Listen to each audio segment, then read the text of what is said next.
adalah selalu dan berkali-kali mengucapkan salam dan salawat kepada baginda Nabi Muhammad sallallahu alaihi wasallam, karena Allah Subhanahu wa taala sebutkan, ya ayyuhalladzina amanu sallu, wahai orang-orang yang beriman, perbanyaklah mengucapkan salawat, wasallimu, perbanyaklah mengucapkan salam kepada baginda Rasulullah sallallahu alaihi wasallam. Dan ini merupakan di antara ibadah yang diwajibkan oleh Allah Subhanahu wa taala kepada semua yang mencintai Nabi sallallahu alaihi wasallam. Sehingga Nabi sallallahu alaihi wasallam menyebutkan dalam sebuah hadis yang sangat indah, inna aulan nasi bi yaumal qiyamah aktsaruhum alayya salata. Orang yang paling berhak terhadap diriku di hari kiamat adalah mereka yang paling banyak mengucapkan salam dan salawat kepada Rasulullah sallallahu alaihi wasallam. Siapa mereka yang berhak di akhirat? Mereka yang berhak mendapatkan syafaat dari Nabi, mereka yang dekat dengan Nabi sallallahu alaihi wasallam, mereka yang dimudahkan urusannya di akhirat, mereka yang dimudahkan langkahnya masuk ke dalam surga. Menentukan itu semua adalah jumlah bilangan sedikit atau banyaknya kita mengucapkan salam dan salawat kepada baginda Rasulullah sallallahu alaihi wasallam. Sehingga dengannya Nabi menyebutkan, inna aulan nasi bi yaumal qiyamah, orang yang paling patut terhadap diriku di hari kiamat, aktsaruhum, yang terbanyak. Siapa di antara kita yang terbanyak mengucapkan salam dan salawat kepada baginda Rasulullah sallallahu alaihi wasallam, terkhusus di hari yang mulia ini, hari Jumat, hari yang dimuliakan oleh Allah Azza wa Jalla. Dan di antara salah satu kemuliaan hari Jumat adalah dengan memperbanyak mengucapkan salam dan salawat kepada baginda Rasulullah sallallahu alaihi wasallam. Dan kita yang ada di kota Madinah mengumpulkan antara dua ibadah yang mulia untuk Nabi sallallahu alaihi wasallam. Yang pertama, memperbanyak mengucapkan salam dan salawat kepada Nabi. Yang kedua, berziarah ke perkuburan baginda Rasulullah sallallahu alaihi wasallam. Karena mengucapkan salam dan salawat dimanapun kapanpun, sedangkan berziarah khusus bagi kita yang ada di Madinah dekat dengan perkuburan Nabi sallallahu alaihi wasallam. Walau kalimat yang kita ucapkan adalah salam dan salawat kepada Nabi, namun yang penting adalah ketika kita berada di kota Madinah, dua ibadah mulia ini Allah mudahkan kita melakukannya. Karena kewajiban kita yang ada di kota Madinah, yang pertama adalah memperbanyak waktu di dalam masjid Rasulullah sallallahu alaihi wasallam, menghabiskan waktu di dalam Masjid Nabawi, datang ke Masjid Nabawi. Bahkan tujuan pertama kita ke kota Madinah adalah Masjid Nabawi. Yang kedua, ikhwatul Islam, kewajiban kita di kota Madinah atau mereka yang datang ke kota Madinah adalah berziarah ke Masjid Quba, sebuah masjid yang pertama kali dibangun di dalam agama Islam. Kemudian yang ketiga, ikhwatul Islam, adalah perkuburan baginda Rasulullah sallallahu alaihi wasallam. Tempat yang ketiga yang kita kunjungi bagi kita yang ada di kota Madinah adalah perkuburan baginda Rasulullah sallallahu alaihi wasallam. Berkunjung ke perkuburan Nabi. Dikala Allah mudahkan kita berkunjung ke perkuburan Nabi, maka ucapkanlah, assalamu alayka ya Rasulullah wa rahmatullahi wa barakatuh, sallallahu wa sallama wa baraka alayka wa jazaka afdala ma jaza nabiyan an ummati. Itulah doa yang kita ucapkan dikala kita berziarah ke perkuburan baginda Rasulullah sallallahu alaihi wasallam. Berziarah ke perkuburan Nabi tak cukup dengan salam saja, assalamu alayka ya Rasulullah, kemudian kita meninggalkan Nabi sallallahu alaihi wasallam. Tentu tidak demikian berziarah ke perkuburan Nabi, manusia yang terbaik. Dan Madinah menjadi mulia karena kemuliaan baginda Rasulullah sallallahu alaihi wasallam. Dan siapapun yang ada di kota Madinah, mereka sedang berada di kota Nabi sallallahu alaihi wasallam. Dan siapapun yang berada di Madinah, mereka sedang bertetangga dengan Nabi sallallahu alaihi wasallam. Dan di antara kewajiban kita kaum muslimin yang berada di Madinah adalah berziarah ke perkuburan Nabi. Kemudian kita mengucapkan kalimat yang terbaik untuk baginda Nabi yang mulia Muhammad bin Abdullah sallallahu alaihi wasallam. Kita mengucapkan, assalamu alayka ya Rasulullah wa rahmatullahi wa barakatuh, sallallahu wa sallama wa baraka alayka wa jazaka afdala ma jaza nabiyan an ummati. Tiga kalimat ini jangan dilupakan. Yang pertama salam, yang kedua salawat, yang ketiga adalah doa yang terbaik untuk baginda Rasulullah sallallahu alaihi wasallam. Terkumpul dalam kalimat ini, assalamu alayka ya Rasulullah wa rahmatullahi wa barakatuh, sallallahu wa sallama wa baraka alayka wa jazaka afdala ma jaza nabiyan an ummati. Sudah hafal? Sudah hafal atau belum? Yang tak hafal tak cinta Nabi. Yang tidak hafal berarti ia tidak mencintai Nabi sallallahu alaihi wasallam sejujurnya. Sudah hafal atau belum? Hafal atau belum? Terus kenapa tidak direkam dan saya tidak mau mengulang lagi? Taib ikhwatul Islam. Kemudian doa berziarah ke perkuburan Abu Bakar As-Siddiq. Untuk Abu Bakar boleh kita mengucapkan Assalamu alayka ya Abu Bakrin. Untuk Umar juga demikian, Assalamu alayka ya Umar, tidak ada masalah. Tapi untuk Nabi lengkap dan sempurna seperti yang tadi telah kita sebutkan. Assalamu alayka ya Rasulullah wa rahmatullahi wa barakatuh. Sallallahu wa sallama wa baraka alayka wa jazaka afdala ma jaza nabiyan an ummati. Hafalkan doa tersebut ikhwatul Islam. Kemudian yang keempat, yang dianjurkan bagi kita berziarah dikala kita berada di kota Madinah adalah perkuburan Baqi'. Kemudian yang kelima, yang dianjurkan kita berada di kota Madinah berziarah ke perkuburan syuhada Uhud. 5 inilah tujuan utama kaum muslimin berada di kota Madinah. Masjid Nabawi, Masjid Quba, perkuburan Nabi dan kedua sahabatnya Abu Bakar dan Umar. Kemudian perkuburan Baqi' al-Gharqad, kemudian perkuburan syuhada Uhud. Tapi ikhwatul Islam, kita akan kembali melanjutkan pembahasan sebelumnya, yaitu masih pembahasan berkaitan dengan salah satu keutamaan atau ibadah yang terbaik yang kita lakukan di bulan Ramadan. Sebelumnya kita telah jelaskan ikhwatul Islam, ibadah yang terbaik selama bulan Ramadan ada 5, tentu setelah yang wajib. Kalau yang wajib kita tidak sebutkan yang baik karena memang itu adalah kewajiban. Ibadah yang terbaik ikhwatul Islam dikala kita berada di bulan Ramadan, yang pertama tentunya adalah berdoa kepada Allah Subhanahu wa taala. Berdoa seperti hadis-hadis yang telah kita sebutkan sebelumnya, salasu da'awatin mustajabat atau salasu da'awatin la turadd. Ada 3 doa yang tidak akan pernah ditolak oleh Allah Azza wa Jalla, atau ada 3 doa yang mesti dikabulkan oleh Allah Azza wa Jalla. Yang pertama adalah da'watus saim, doa orang yang berpuasa. Hadis yang kedua, hatta yuftir, doa orang yang berpuasa sampai ia berbuka. Maknanya selama ia berpuasa berdoalah kepada Allah, perbanyaklah berdoa. Kemudian as-saim hina yuftir, doa orang yang berpuasa dikala ia sedang berbuka. Jadi ada 3 hadis yang tadi telah kita sebutkan, doa orang yang berpuasa, atau doa orang yang berpuasa sampai ia berbuka, atau doa orang yang berpuasa ketika ia berbuka. Semuanya akan dikabulkan oleh Allah Subhanahu wa taala. Dan doa itu terbagi 2. Yang pertama doa dengan lisan, yang kedua doa dengan badan.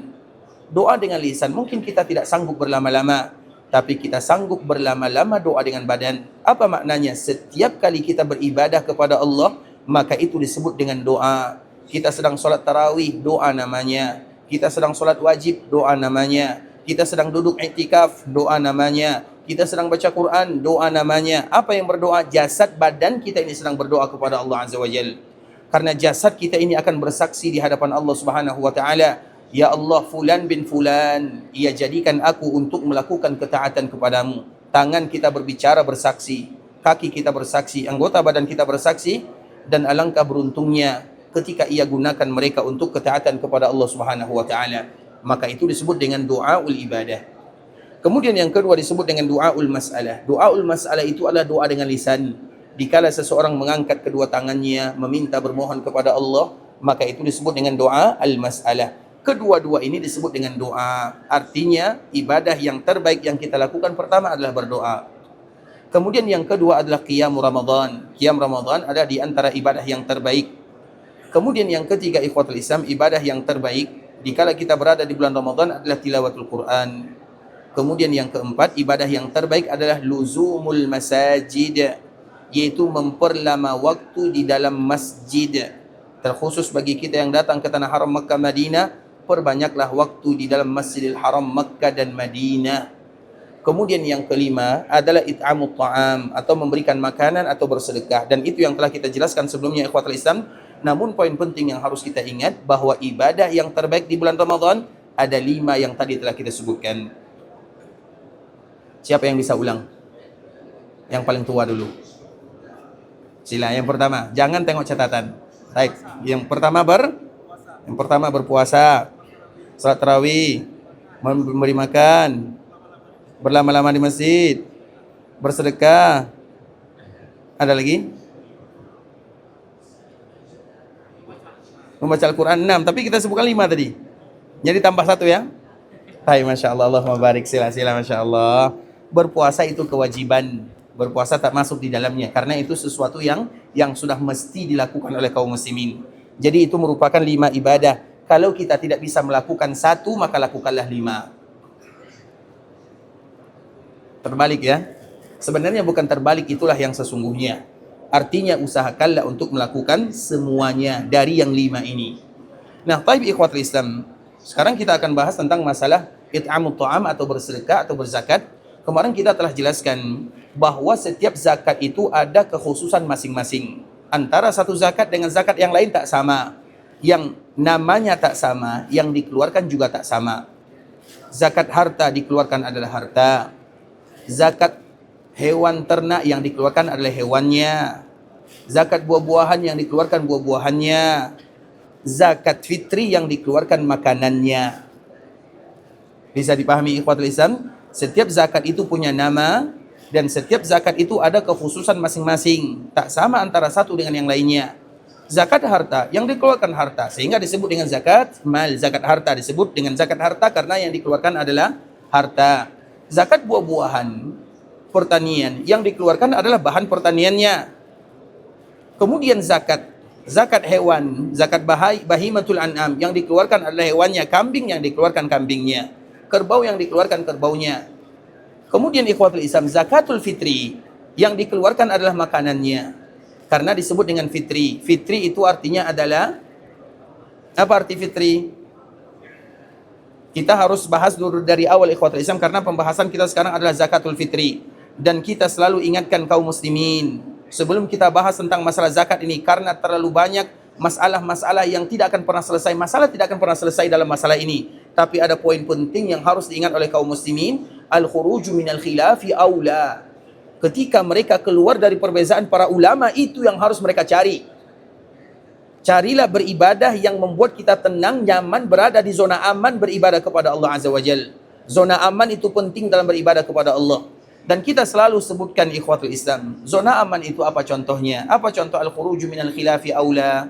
Keluar dari perbezaan para ulama itu yang dicari. Jangan cari sesuatu yang para ulama berbeza di sana. Karena para ulama itu tidak mungkin para ulama datang tiba-tiba mereka langsung berbeza. Tak mungkin. Ada dulu titik kesepakatannya.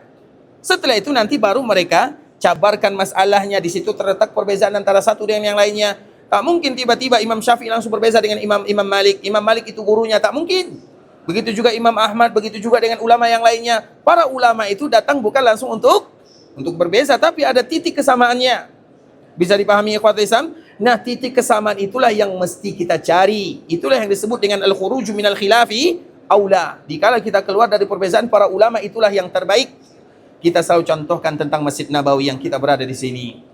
Masjid Nabawi ini ikhwatul Islam sampai sekarang terjadi perbezaan para ulama.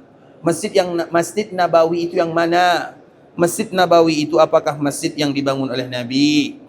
Masjid Nabawi itu adalah apakah masjid yang diperluas oleh sahabat? Masjid Nabawi itu adalah masjid yang dilakukan perluasan. Masjid Nabawi itu yang mana? Itu perbezaan para ulama. Nah, di zaman sekarang ini ikhwatul Islam, Masjid Nabawi itu terbagi menjadi 2. Pendapat para ulama itu 2. Yang pertama, Masjid Nabawi itu adalah yang bagian dalam. Yang kedua, Masjid Nabawi itu yang bagian dalam dan yang bagian luar. Bisa dipahami? Berarti Masjid Nabawi itu yang bagian dalam. Kenapa bagian dalam Masjid Nabawi? Karena biasanya kita baca doa masuk masjid di pintu sini. Kita melangkah dengan menggunakan kaki kanan di pintu sini. Kalau kita melakukan yang demikian, berarti kita mengatakan Masjid Nabawi itu yang bagian dalam. Berarti yang luar bukan bagian Masjid Nabawi. Kemudian perbezaan yang kedua, atau pendapat yang kedua ikhwatul Islam menyebutkan bahwa Masjid Nabawi itu yang bagian luar, dalam Masjid Nabawi, luar juga Masjid Nabawi. Kalau demikian keadaannya, maka nanti baca doanya di pagar luar, kemudian kaki kanannya di luar. Dan kalau kita berada di pekerangan Masjid Nabawi, maka kita mesti salat tahiyat. Maknanya lakukan sebagaimana kita melakukan di dalam masjid, karena itu adalah bagian daripada masjid. Nah, itu adalah perbezaan para ulama. Dan tidak ada di antara mereka yang salah. Karena bagaimanapun para ulama mereka berijtihad. Benar salah dapat pahala. Benar salah dapat pahala. Tapi sekarang kita tanya diri kita ini. Kita tanya kepada diri kita sendiri. Perbezaan para ulama sudah kita jelaskan. Tapi sekarang kita tanya, kalau kita pribadi, kita sendiri, kalau berada di Masjid Nabawi, kita ingin salat di dalam atau di luar? Di dalam atau di luar? Kenapa kita mesti salat di dalam? Kenapa salat di dalam? Lebih tenang hatinya dan kita berada di zona aman. Pendapat para ulama, yang pertama dari dua pendapat ini, kita masuk kedua-dua di dalamnya. Pendapat pertama kita masuk, pendapat kedua kita juga masuk di dalamnya. Itulah disebut dengan zona aman dalam beribadah. Dalam Masjid Nabawi saja ikhwatul Islam, rasanya kurang kalau sekiranya kita sholat di luar Masjid Nabawi. Walau kita mengambil pendapat bahwa di luar juga bagian daripada Masjid Nabawi. Di luar itu bagian daripada Masjid Nabawi. Tapi tidak ada kaum muslimin yang memilih, kecuali mereka akan memilih yang dalam. Itu disebut dengan zona aman dalam beribadah. Paham sampai di sini? Nah, sekarang kita bawa kepada zakat fitri. Pembahasannya ke sini ikhwatul Islam, kepada zakatul fitri. Yang pertama ikhwatul Islam, masalah nama zakatul fitri. Jadi namanya ikhwatul Islam, namanya adalah zakat fitri atau zakat fitrah? Namanya adalah zakatul fitri. Kenapa kita sebut dengan zakatul fitri? Karena sama dengan kaedah Idul Fitri. Kalau kita sebut zakatul fitri, maka namanya Idul Fitri. Kalau kita sebut dengan zakatul fitrah, maka namanya Idul Fitrah. Kita mau yang mana? Idul Fitrah atau Idul Fitri? Idul Fitrah atau Idul Fitri? Fitrah atau Fitri? Kedua-duanya. Kenapa demikian ikhwatul Islam? Idul Fitri. Id itu artinya adalah kembali. Id itu artinya kembali. Fitri artinya berbuka. Fitr, iftar. Fitr itu artinya berbuka. Disebut dengan Idul Fitri karena kita kembali berbuka seperti sedia kala setelah 1 bulan lamanya kita berpuasa, maka disebut dengan Idul Fitri. Kalau Idul Fitrah disebut dengan Idul Fitrah, kita kembali Id, kembali Fitrah itu maknanya kembali suci seperti yang tadi disebutkan.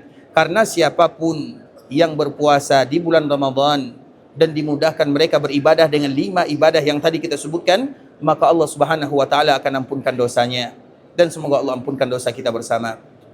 Kemudian ketika Allah ampunkan dosanya, berarti seolah-olah dia kembali suci. Jadi boleh kita sebutkan Idul Fitrah, boleh disebut dengan Idul Fitri. Tapi biasanya kalimat yang selalu disebutkan oleh para ulama adalah Idul Fitri. Karena untuk Idul Fitrah tidak semua kaum muslimin yang kembali suci. Bisa dipahami? Tidak ada jaminan kalau dosa kita diampunkan oleh Allah Azza wa Jalla. Ada yang bisa menjamin kalau ia mendapatkan dosa diampunkan oleh Allah Azza wa Jalla? Tidak ada.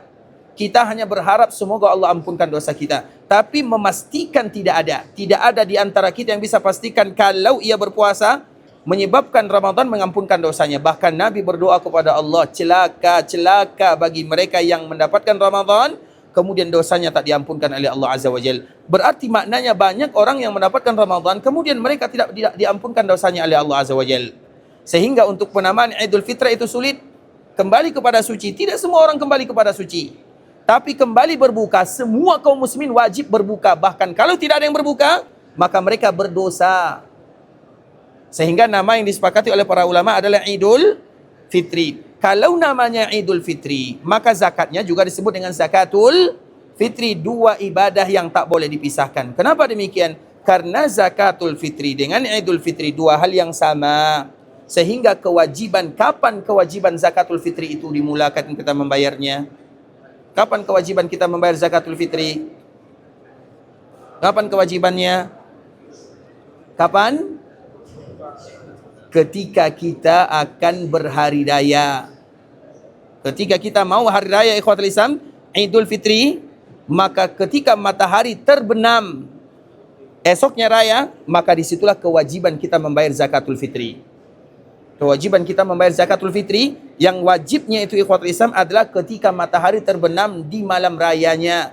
Maka itulah disebut dengan zakatul fitri. Sehingga zakatul fitri dengan Idul Fitri 2 kalimat yang sama maknanya, sama-sama kembali kepada kalimat al-fitr, yaitu berbuka.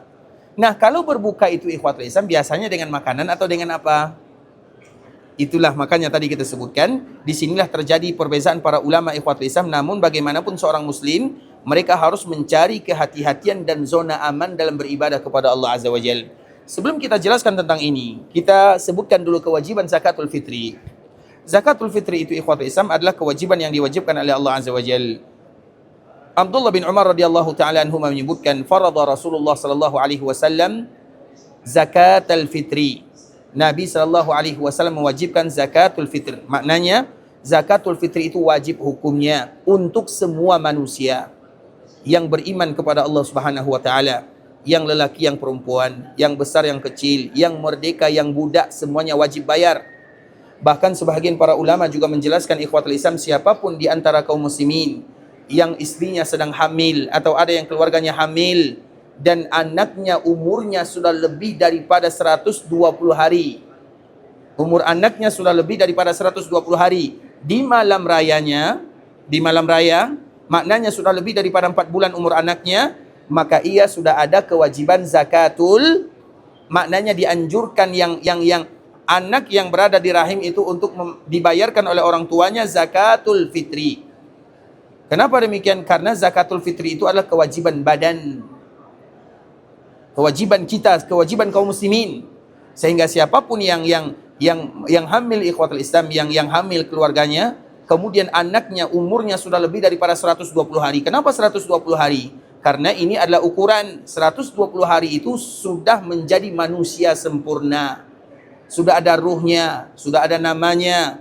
Makanya para ulama menyebutkan siapapun kalau sekiranya ada di antara kaum muslimin keguguran keluarganya dan umur gugur itu lebih daripada 120 hari, maka kuburkan anak tersebut, namun sebelum dikuburkan mandikan, kemudian kafankan, kemudian kasih nama, kemudian kuburkan, kemudian bagi dia akikah. Kenapa demikian? Karena umurnya, karena ia sudah sempurna, sudah ada ruh, sudah ada jasadnya, sudah dihembuskan ruh di dalam jasadnya. Dia sudah sebagai manusia. Dan kalau itu dilakukan oleh orang tuanya, maka ia akan bisa membawa orang tuanya menuju surga Allah Subhanahu wa taala. Sehingga umur itu penting, ikhwatul Islam, 120 hari. Begitu juga kalau ada di antara mereka yang hamil lebih daripada 120 hari, maka dianjurkan bagi orang tuanya untuk memberikan zakatul fitri untuk ini, untuk yang janin tersebut. Bahkan kalau ada orang yang meninggal setelah maghribnya, karena tadi kita menyebutkan setelah matahari terbenam. Kalau ada yang meninggal setelah matahari terbenam, maka ada kewajiban zakat fitri atau tidak? Ada kewajiban zakat fitri atau tidak? Ada atau tidak? Ada atau tidak? Ada. Bagi ahli warisnya. Untuk dia sudah meninggal, tak mungkin bayar zakat fitri lagi. Tapi untuk keluarganya. Kenapa? Karena ia meninggal setelah matahari, kecuali kalau sebelum matahari terbenam. Sampai di sini ikhwatul Islam, itu hukum-hukum yang disebutkan oleh para ulama. Itu adalah kewajiban. Maknanya saking diwajibkan zakatul fitri itu betul-betul diwajibkan kepada semuanya. Hanya mereka yang tidak mendapatkan makanan di pagi raya. Kalau ada di antara kaum muslimin tak ada makanan di pagi raya untuk mereka, maka itulah yang digugurkan kewajiban zakatul fitri untuknya. Kewajiban zakat fitri itu gugur hanya untuk satu orang sahaja, yaitu mereka yang tak punya makanan berlebih di pagi rayanya. Kalau betul-betul tak ada makanan, maka di saat itulah kewajiban zakat fitri gugur untuknya. Kemudian ikhwatul Islam, sebagian para ulama mereka juga membagi waktu zakatul fitri. Yang pertama, waktu wajib yang tadi telah kita sebutkan, yaitu setelah matahari terbenam sampai khatib naik mimbar atau sampai khutbah. Kemudian yang kedua, ikhwatul Islam, waktu yang dibolehkan adalah setelah khutbah sampai matahari terbenam hari itu, hari Id. Ini tentu bagi mereka yang ada uzur atau bagi mereka yang tak sama, karena bisa jadi raya di sini dengan raya di sana tak sama. Bisa jadi dan mereka ingin bersedekah di kampung halamannya, memberikan zakat fitrah di tempatnya, kepada karib kerabatnya, kepada tetangganya. Kemudian ikhwatul Islam, atau ada namanya waktu qadha. Waktu qadha itu boleh dibayar zakat fitri kalau sekiranya ada masalah. Betul-betul ada masalah, ikhwatul Islam. Tidak ada yang mewakilkan, ditransfer juga tidak bisa, tidak ada yang menolong, sehingga ia tidak bisa bayar zakat fitri kecuali setelah salat, maka boleh dia lakukan qadha. Maknanya kewajiban zakat fitri itu tidak gugur walau dengan berbagai macam alasan.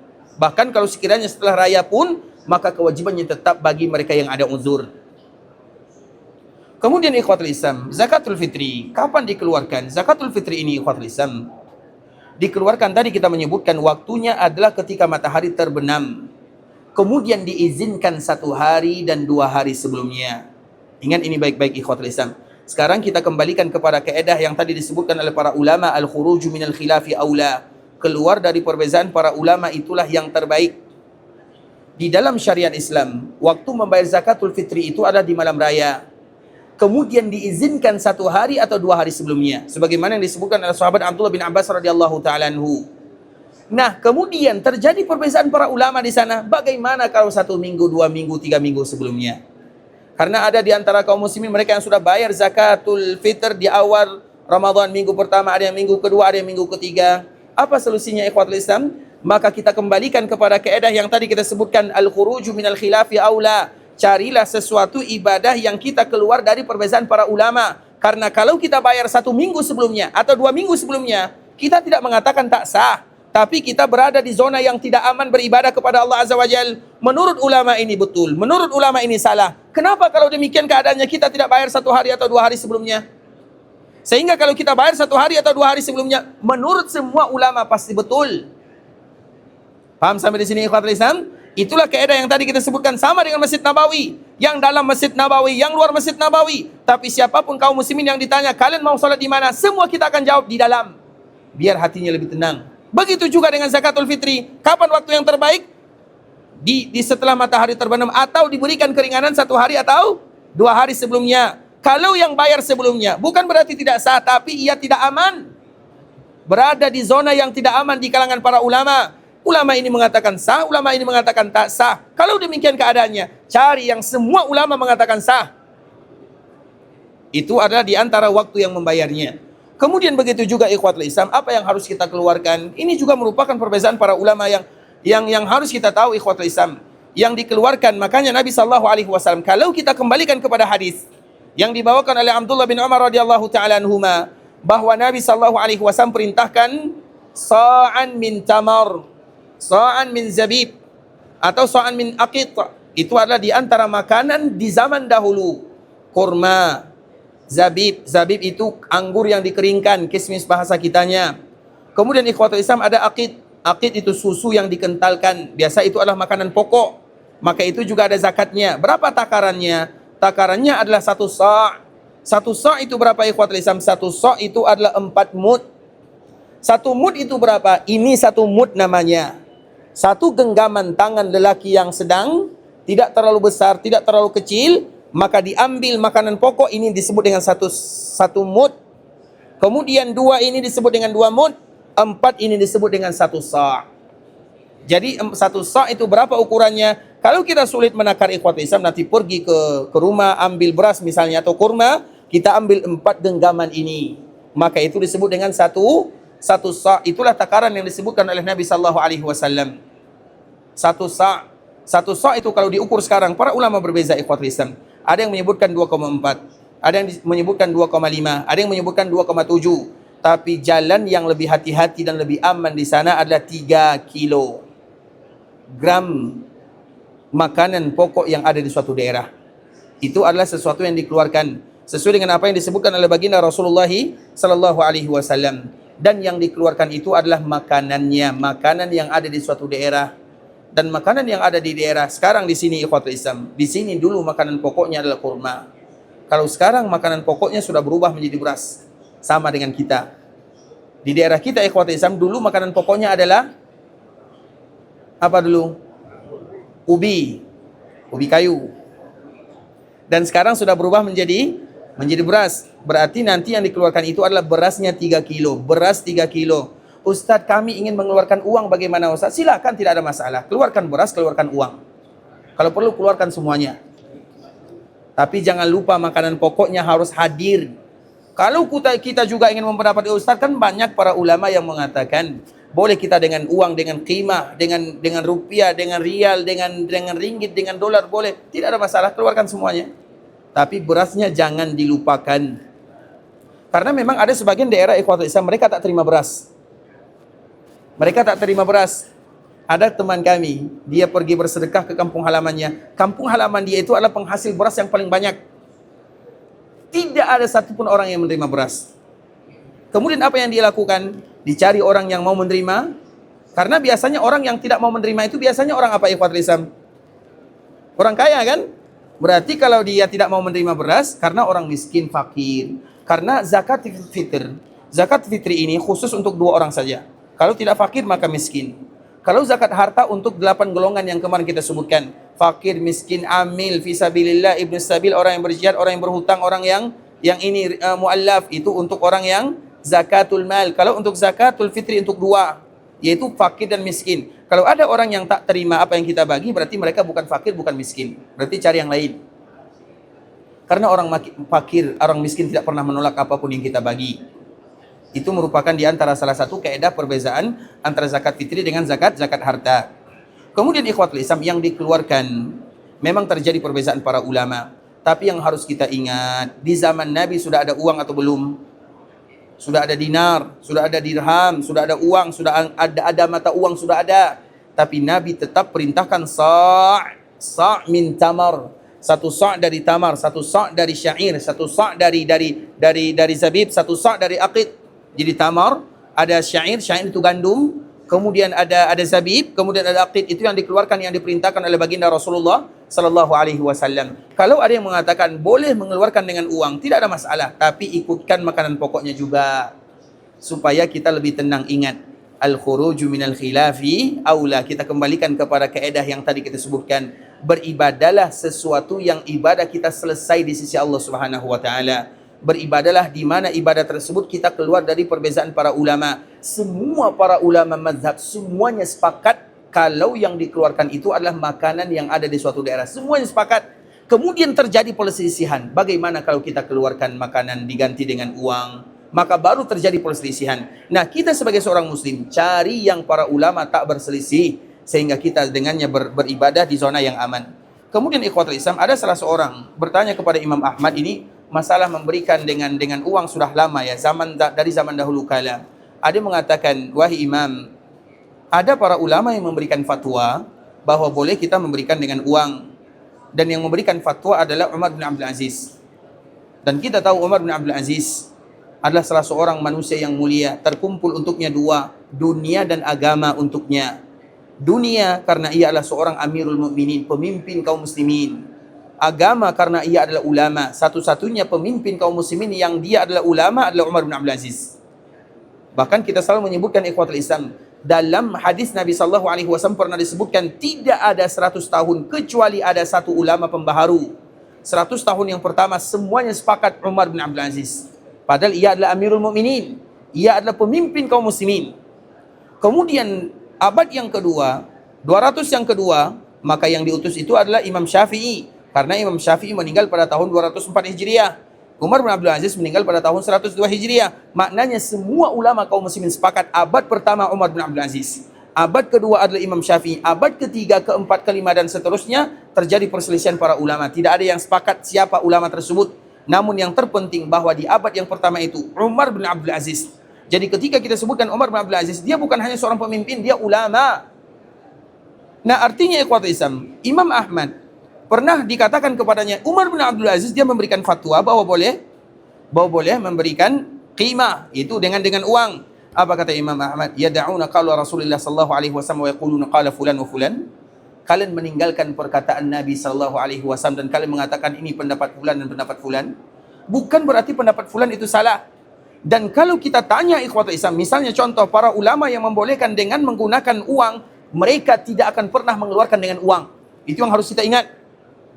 Para ulama yang mengatakan boleh dengan uang, mereka tidak memberikan dengan uang, mereka tetap memberikan dengan makanan pokok. Kita contohkan. Makanya sebelum kita belajar tentang perbezaan para ulama, belajar dulu tentang ulama itu sendiri. Kita selalu contohkan ikhwatul Islam masalah salat berjamaah misalnya. Salat berjamaah, terjadi perbezaan para ulama di sana. Apakah salat berjamaah bersama kaum muslimin wajib atau sunnah muakkadah? Terjadi perselisihan para ulama. Jumhur para ulama menyebutkan itu adalah wajib. Wajib hukumnya kaum muslimin salat berjamaah di rumah Allah Azza wa Jal. Maknanya kalau wajib yang tidak melakukan berdosa.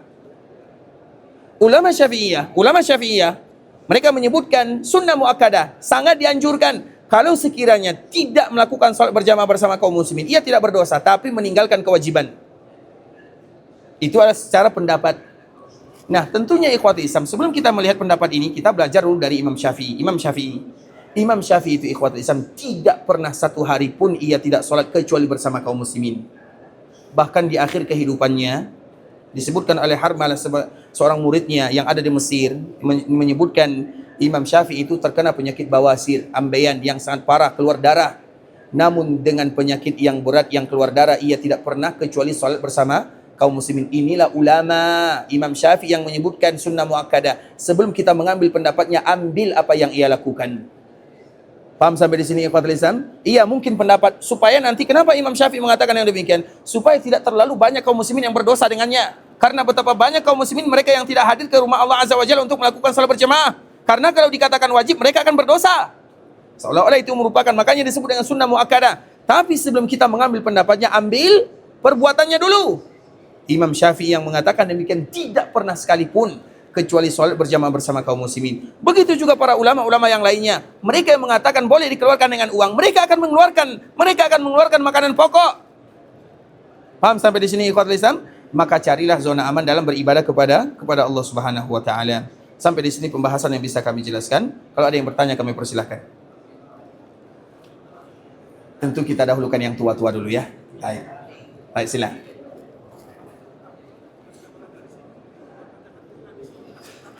Baik ikhwatul Islam, mana yang terbaik dikala kita berada di sini? Alhamdulillah Allah mudahkan kita bisa beriktikaf di tanah haram Makkah Madinah, bisa berada di tanah haram untuk beribadah kepada Allah Azza wa Jalla. Kemudian nanti kita akan melakukan zakatul fitr. Mana yang terbaik? Apakah di sini atau di kampung halaman? Maka keluarkanlah, karena hukum asal zakat itu ikhwatul Islam, zakat apapun namanya, zakatul fitr, zakat mal, zakat urudut tijarah, semua zakat yang kita sebutkan sebelumnya, yang terbaik yang kita keluarkan adalah kepada orang yang memiliki hubungan rahim dengan kita. Yang memiliki hubungan rahim dengan kita, siapa rahim kita? Yang memiliki hubungan rahim kecuali asal kita ayah nenek, atau cabang kita anak cucu, atau orang yang menjadi tanggung jawab kita istri. Selain daripada itu, saudara-saudari bukan tanggung jawab, mereka dicari. Kalau mereka seandainya fakir, maka carilah mereka. Kemudian paman, saudara ayah, kemudian saudari ayah, kemudian saudara ibu, kemudian saudari ibu, kemudian yang lebih jauh lagi, karib kerabat seperti misalnya sepupu dan yang semisalnya. Nah, kalau kita tahu ini, maka pertanyaan ini selesai. Mana yang lebih bagus? Apakah di sini atau di sana? Di sini atau di Indonesia misalnya atau di Malaysia? Mana yang terbaik? Bisa jadi di sini, bisa jadi di sana, bisa jadi sepupunya di sini, bisa jadi keluarganya di sini, bisa jadi saudaranya di sini. Makanya yang terbaik itu adalah di mana karib kerabatnya berada. Kalau mereka yang termasuk orang yang berhak menerima zakat, terlepas dari daerahnya, mau di sini mau di sana. Yang penting orang yang pertama berhak menerima zakat adalah orang yang terdekat hubungannya dengan kita. Zakat fitri, zakat mal, dan semua zakat yang ada. Jelas ya? Jadi di sini atau di sana? Di mana keluarga kita yang berhak menerimanya. Bisa dipahami? Taib. Yang lain, yang kedua, sila. Tunggu dulu ya, yang ini dulu, sila.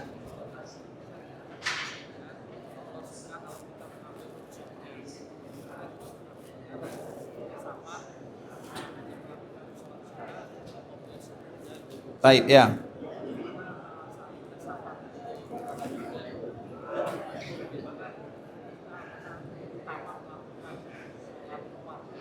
Taib. Taib. Taib ikhwatul Islam, dikala pertanyaannya adalah berkaitan dengan safar. Karena orang yang safar itu dianjurkan bagi mereka untuk mengambil rukhsah keringanan, yaitu mereka boleh salat jamak dan qasar kalau sekiranya mereka tidak bergabung bersama orang-orang yang mukim. Dikala kita berada di tanah haram Makkah Madinah, apa tujuan pertama kita datang ke sini? Apa tujuan kita datang ke sini? Apa tujuan pertama? Ke Madinah. Apa tujuan pertama kita datang ke sini? Ibadah, semuanya beribadah. Ibadah mana yang pertama kali kita lakukan? Salat. Apakah mungkin kita akan melakukan jamak dan qasar kemudian kita tidak boleh melakukan salat sunnah? Bukankah tujuan pertama kali kita ke sini ada untuk salat? Karena kalau sekiranya tidak demikian ikhwatul Islam, karena kalau kita jamak dan qasar, kita tak boleh lagi melakukan salat sunnah. Makanya siapapun yang berada di tanah haram Makkah Madinah, mau 2 hari, mau 3 hari, mau 1 hari, maka solatlah bersama kaum muslimin. Kemudian sempurnakanlah semua solat sunat yang ada untuk mendapatkan keutamaan tanah haram Makkah dan Madinah. Ini bukan masalah keringanan, terkhusus bagi kita yang zuwar. Zuwar itu maknanya orang yang sesekali datang ke sini. 1 kali 1 tahun, 2 kali 1 tahun. Kecuali bagi mereka yang mukim. Bagi kita yang tinggal di sini atau menjadikan daerah sini sebagai tempat tinggalnya, maka tidak ada masalah. Tapi bagi kita yang musafir, kemudian safarnya ke tanah haram Makkah Madinah, tujuan awal kita adalah untuk salat, jangan jamak dan qasar. Lakukan salat secara sempurna bersama kaum muslimin di dalam Masjid Nabawi. Lakukan salat yang sempurna bersama kaum muslimin di dalam Masjidil Haram. Kemudian sempurnakan semua salat sunnah yang ada. Karena Nabi SAW sebutkan, salatun fi masjidi hadha khairun min alfi salah. Orang yang salat di dalam Masjid Nabawi, berapa pahalanya? Lebih dari 1000. Lebih dari 1000. Nabi sebutkan khairun. Makanya di antara salah satu nama Madinah ada Darul Akhyar. Karena keutamaan salat di Masjid Nabawi bukan 1000, lebih dari 1000. Berapa lebihnya Allahu alam. Dan Nabi tidak sebutkan salat mana. Maknanya semua salat masuk di dalamnya. Salat wajib, salat sunat rawatib, salat sunnah muqayyad, salat sunat mutlak, salat jenazah, masuk semua di dalamnya. Dan kita tidak ingin meninggalkan satu salat pun dikala kita berada di tanah haram, karena itu adalah tujuan utama kita. Jadi dikala kita berada di tanah haram Makkah Madinah, jangan bahas lagi tentang safar dan tidak safarnya, tapi solatlah dengan sempurna bersama kaum muslimin untuk mendapatkan pahala yang dijanjikan oleh Allah Subhanahu wa taala. Ditambah lagi ikhwatul Islam, dikala kita berada di sini kita selalu menyebutkan Allah berikan kekuatan yang lebih. Di kampung halaman kita tidur 8 sampai 9 jam satu hari, iya kan? Kalau di sini tidur 2 jam 3 jam, kita kuat beribadah kepada Allah, maka tentu jadikan kelelahan kita itu untuk bermunajat, berdoa, salat bersama kaum muslimin.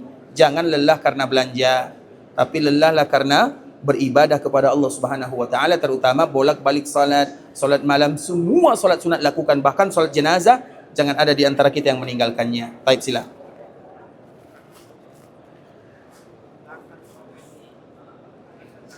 Baik.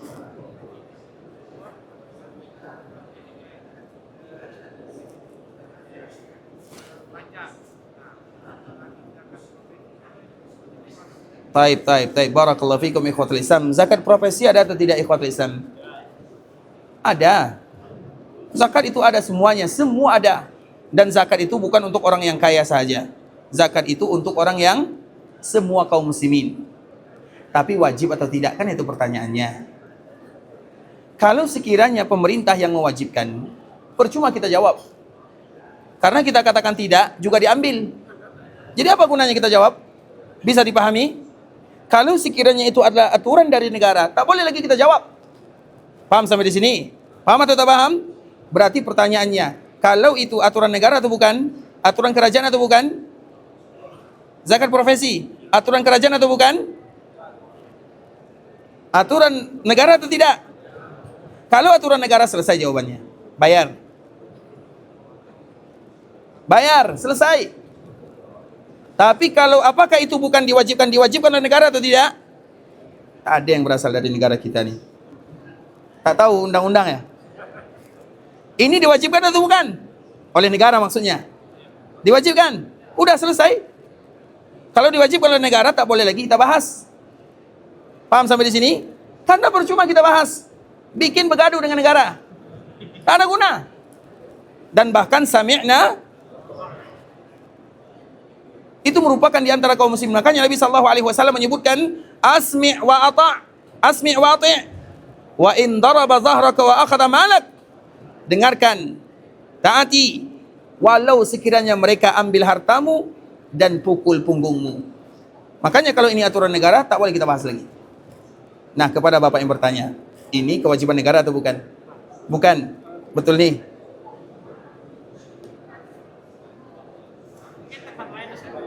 Oh, tak sama antara satu dan yang lainnya. Taib. Kalau secara hukum Islam, sekarang kita bahas secara hukum Islam. Kalau secara hukum Islam, ikhwatul Islam, ingat ya, orang yang berzakat itu tidak akan pernah rugi hartanya sedikit pun. Orang yang mengeluarkan hartanya tidak akan pernah berkurang di sisi Allah Azza wa Jalla. Yang kedua, kalau zakat yang diwajibkan itu harus ada dua syaratnya, nisabnya, haulnya. Nisabnya sampai ukurannya. Kemarin kita sebutkan zakat harta ini, zakat profesi ini masuk ke dalam zakat harta atau masuk ke dalam zakat fitri? Masuk dalam zakat harta. Zakat harta itu harus ada nilai nisabnya, angkanya, dan minimal angkanya adalah 60.000 rial. Ada di antara kita yang gajinya 60.000 rial? 250 juta satu bulan. Karena itu nisabnya. Nah, kalau belum sampai nisab berarti kewajiban tidak ada. Yang kedua, haulnya. Haul itu ditunggu lagi 1 tahun. Berarti dua syarat ini tidak ada dalam zakat profesi. Berarti dikeluarkan atau tidak? tetaplah dikeluarkan. Tapi bukan kewajiban secara syariat Islam. Kalau kita tidak mengeluarkan, maka dalam syariat Islam kita tidak berdosa. Tapi kalau itu adalah aturan, maka kita berdosa kepada pemerintah dan negara. Jelas sampai di sini? Baik, yang lain. Baik, silakan.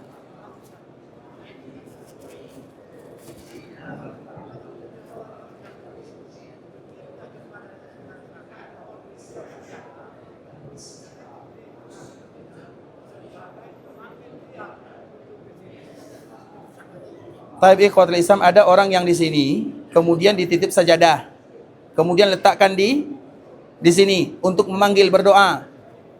Yang mengabulkan doa sajadah atau Allah? Dah, baik. Kalau sajadah yang kabulkan doa, semua kita gelar sajadah di sini. Bukankah tempat meminta kita adalah Allah Azza wa Jal?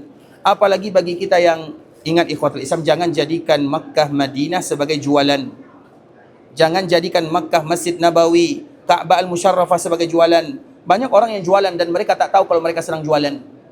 Jualan online. Jualan itu maknanya dijadikan Makkah Madinah sebagai barang yang ringan, yang murah di sisi Allah Azza wa Jal. Salah satunya, ini namamu di foto depan Ka'bah Al-Musharrafah. Kalau ingin doakan, dan doa yang terbaik adalah doa dikala mereka tidak tahu. Itu bukan doa namanya, melepaskan kewajiban namanya. Apalagi sekarang doa itu perlu bukti semua ya. Sekarang semuanya perlu bukti. Dan bukti itu semuanya foto, semuanya gambar. Iya atau tidak? Apa buktinya jumpa sama Ustaz ini gambarnya? Apa buktinya pergi ke Mekah itu gambarnya? Kita lupa bahwa bukti yang terbaik itu adalah di sisi Allah Subhanahu wa taala. Maka jangan jadikan Makkah, tanah haram Madinah, tanah haram Makkah Al-Mukarramah sebagai barang jualan. Agungkan wa dzalika wa may yu'azzim sya'airallah fa innaha min taqwal qulub. Kita mesti berjaga-jaga di tanah haram ikhwatul Islam. Kita khawatir melakukan sesuatu yang tidak diridai oleh Allah Subhanahu wa taala, Allah murka dunia akhirat kepada kita. Baik, yang lain.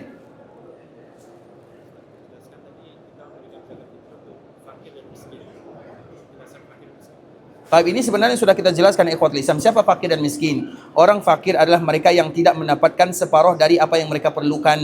Yang mereka perlukan dalam satu hari 100 real, mereka hanya dapat 30 real. Itu disebut dengan fakir. Orang miskin adalah mereka yang tidak mendapatkan keperluan mereka full, penuh. Mereka keperluannya dalam satu hari 100 real, tapi mereka hanya mendapatkan 70 sampai 80 real. Itu disebut dengan miskin. Baik.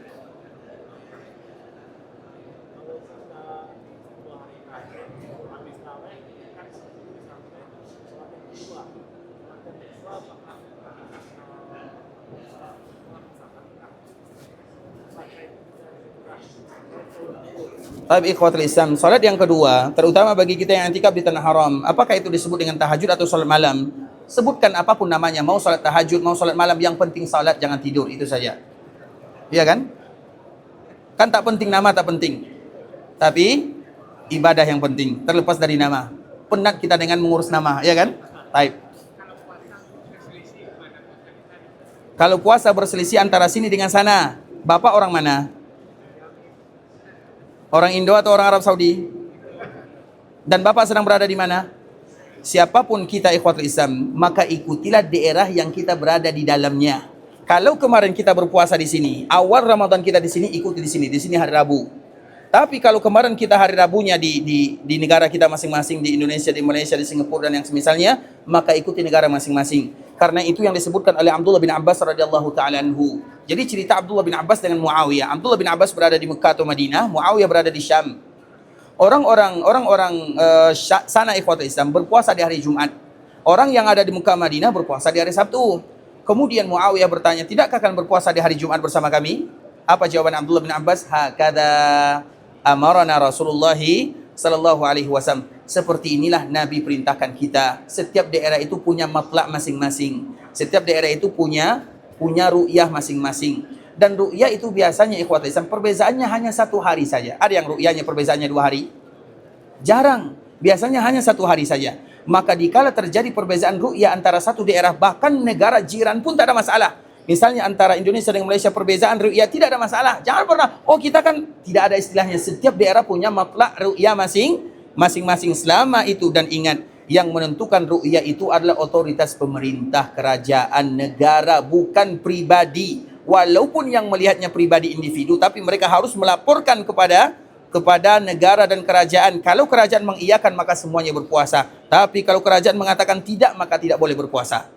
Kaedahnya ikhwatul Islam, kita kembalikan kepada hadis Nabi sallallahu alaihi wasallam, sumu li ru'yatihi wa aftiru li ru'yati. Berpuasa Ramadan kalian ketika kalian melihatnya. Kalian itu maknanya pemimpin.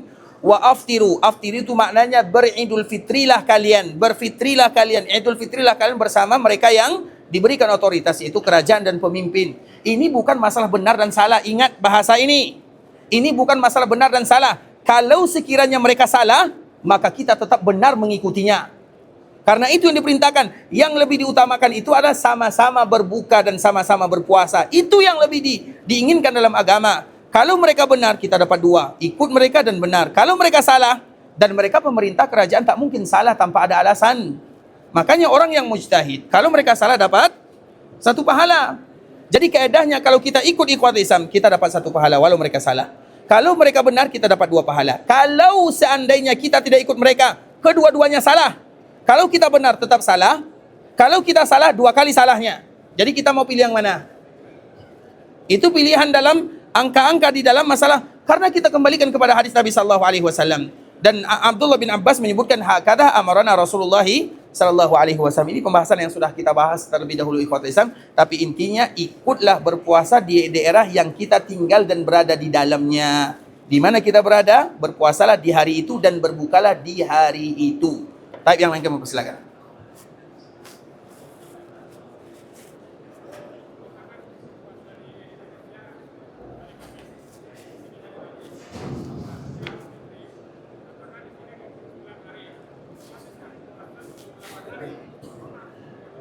Taib ikhwatul Islam, bagi kita yang berpuasa 28 hari, karena ia berpindah dari satu daerah ke daerah yang lainnya, maka ia tetap raya bersama daerah yang ada di sana. Kemudian nanti tambah lagi satu setelah Ramadan. Karena minimal puasa itu adalah 29 hari. Kalau 28, maka berarti mereka harus tambah satu lagi. Sila. Ulang lagi, zakat. Untuk apa? Mukafaah. Gaji.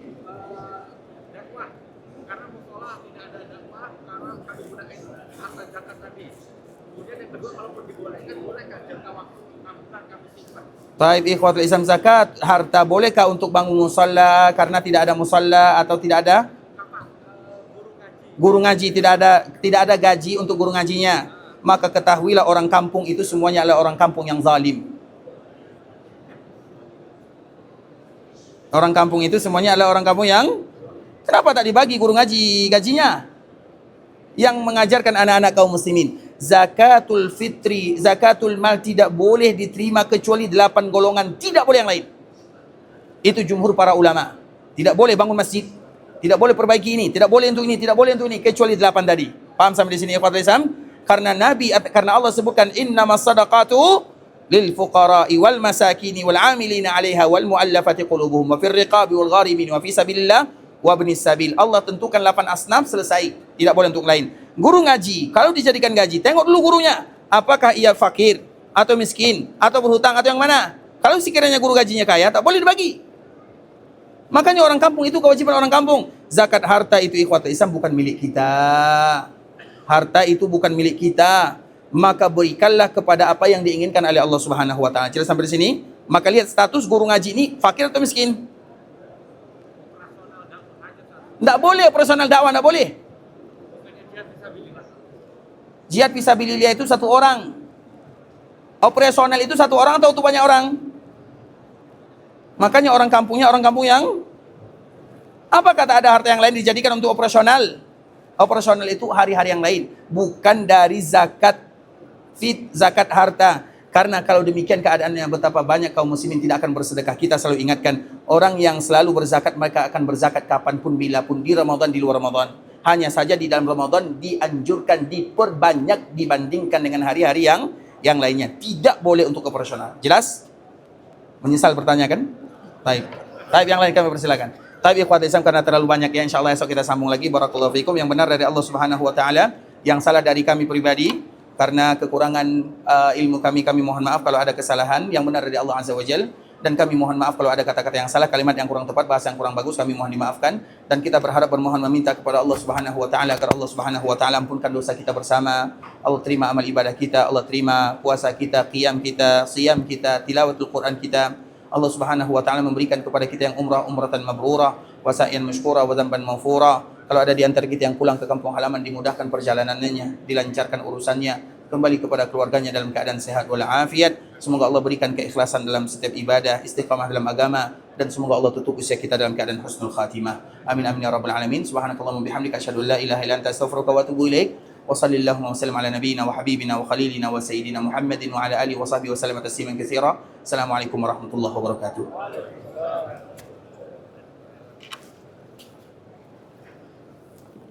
Sehat ya, Masya Allah Pak, sehat semua ya? Masya Allah sehat Pak ya, Masya Allah sehat selalu Pak ya, Masya Allah banyak umur, Masya Allah sehat Pak ya, Masya Allah sehat semua Pak ya, Masya Allah sehat Pak ya, Masya Allah sehat semua ya, Masya Allah wa iyyakum barakallahu fiik, sehat semua ya, Masya Allah Pak, sehat semua Pak ya, Masya Allah, salam.